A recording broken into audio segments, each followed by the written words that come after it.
أعوذ بالله من الشيطان الرجيم. بسم الله الرحمن الرحيم. الحمد لله والصلاة والسلام على رسول الله، أما بعد. اللهم اغفر لنا ولشيخنا وللحاضرين. فقد قال المؤلف رحمنا الله وإياه: كتاب الحج.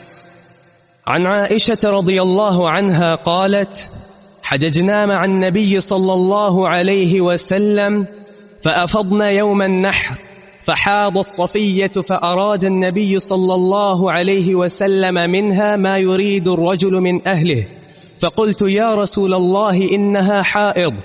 قال: أحابستنا هي؟ قالوا: يا رسول الله إنها قد أفاضت يوم النحر. قال: اخرجوا.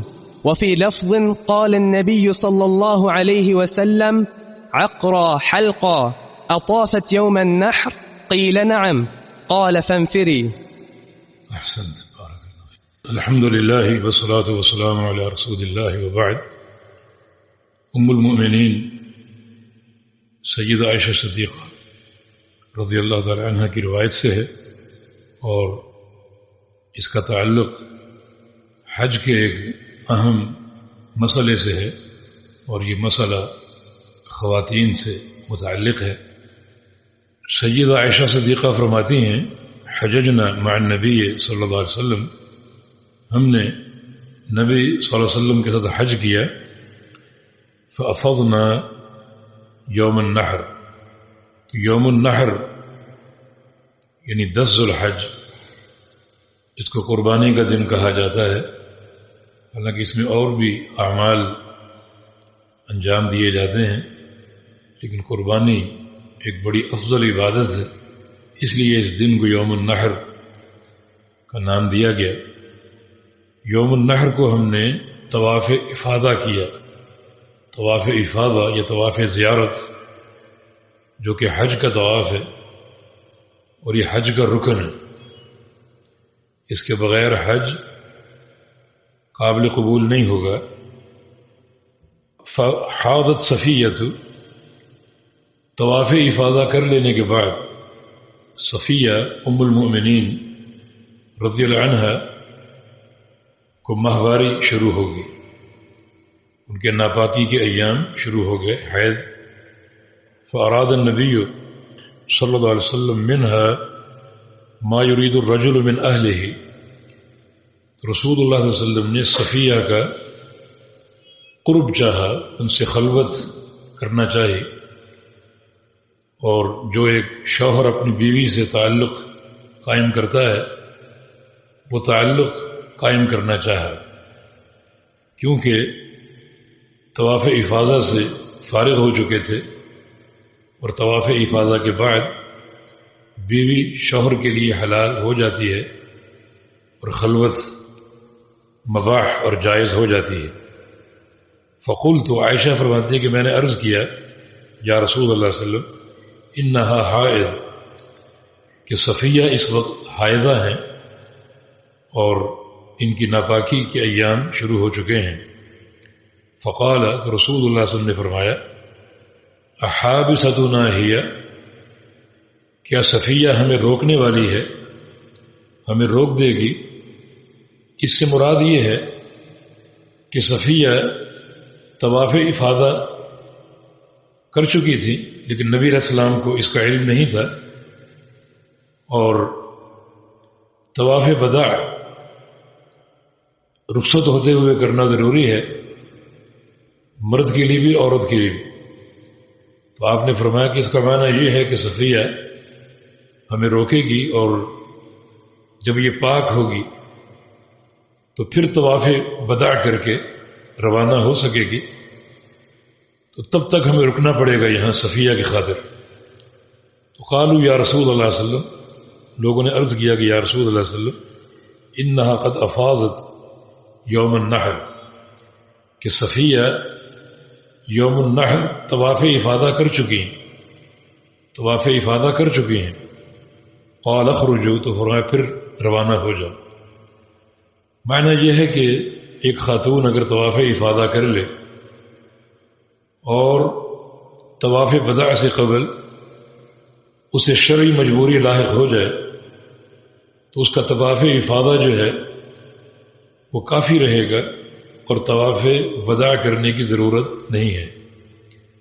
طواف وداع واجب ہے مردوں عورتوں سب کے لیے، لیکن ایک خاتون اگر طواف افاضہ کر چکی ہے اور طواف وداع سے قبل اسے یہ مجبوری لاحق ہو گئی تو پھر وہ روانہ ہو سکتی ہے اور اس کا طواف افاضہ جو ہے وہ اس کے لیے کافی رہے گا۔ اور یہاں عقیدے کا مسئلہ بھی حل ہو رہا ہے کہ رسول اللہ صلی اللہ علیہ وسلم قطعاً عالم الغیب نہیں تھے، چنانچہ آپ کو یہ بھی معلوم نہیں تھا کہ صفیہ حائضہ ہیں یا نہیں۔ آپ نے صفیہ کے پاس جا کر ان کے خیمے میں خلوت کرنا چاہیے، آپ کو علم نہیں تھا کہ اس وقت ان کو حیض لاحق ہو چکا ہے، اور آپ کو یہ بھی معلوم نہیں تھا کہ صفیہ نے طواف افاضہ کیا ہے یا نہیں کیا۔ آپ کو خبر دی گئی کہ یہ طواف افاضہ یا طواف زیارت کر چکی ہیں، تب آپ نے فرمایا کہ اخرجوا، ٹھیک ہے پھر روانہ ہو جاؤ۔ اگر طواف افاضہ کر چکی ہیں تو یہ ان کے لیے کافی ہے۔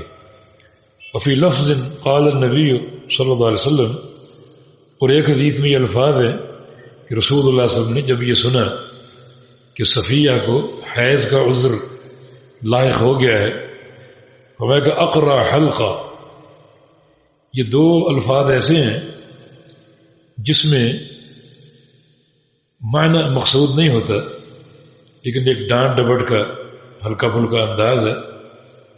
ہر زبان میں ایسے الفاظ ہوتے ہیں جو زبانوں پر، اور بالخصوص جو بڑے بزرگ ہوتے ہیں ان کی زبانوں پر جاری ہوتے ہیں، لیکن اس کا معنی مقصود نہیں ہوتا، ہلکا پھلکا خفگی کا یا ناراضگی کا تھوڑا سا اظہار ہوتا ہے، بلکہ اس میں محبت بھی ٹپکتی ہے۔ جیسے کوئی بزرگ کسی بچے سے کہے کہ نامراد، یا یعنی اس طرح کے الفاظ زبان پر ہوتے ہیں کہ کم بخت، اس کا معنی مقصود نہیں ہوتا، یہ تھوڑا سا ایک ڈانٹ ڈپٹ کا انداز ہے، بلکہ بعض اوقات بے تکلفی اور ایک طرح کا ایک پیار کا انداز اس سے ظاہر ہوتا ہے۔ یہ اقرا حلقہ، اقرا اس اونٹنی کو کہا جاتا ہے جو لا ولد ہو، جو بچہ پیدا کرنے کی صلاحیت نہ رکھے، اور حلقہ کے دو معنی ہو سکتے ہیں، یعنی حلق کا درد یا سر کے بال ختم ہو جائیں، جھڑ جائیں۔ یہ کوئی بد دعا نہیں ہے، لیکن یہ الفاظ زبان پر ایسے موقعوں پر آ جاتے ہیں، جسے ثقیلت کا امک، کہ تیری ماں تجھے گم پائے، تو اس کا معنی مقصود نہیں ہوتا، لیکن یہ ایک بے تکلفی اور بعض اوقات ایک پیار کا انداز اور ہلکا پھلکا خفگی کا ایک اظہار ہوتا ہے۔ جب پیارے پیغمبر نے سنا کہ صفیہ کو حیض کا عذر لاحق ہو گیا ہے، تو آپ نے یہ سوچ کر کہ انہوں نے طواف افاضہ شاید نہ کیا ہو، تو ہمیں اس کی خاطر رکنا پڑے گا 2 4 6 دن، جب تک یہ عذر ان کا قائم رہے گا تو ہمیں تاخیر ہوگی روانگی میں۔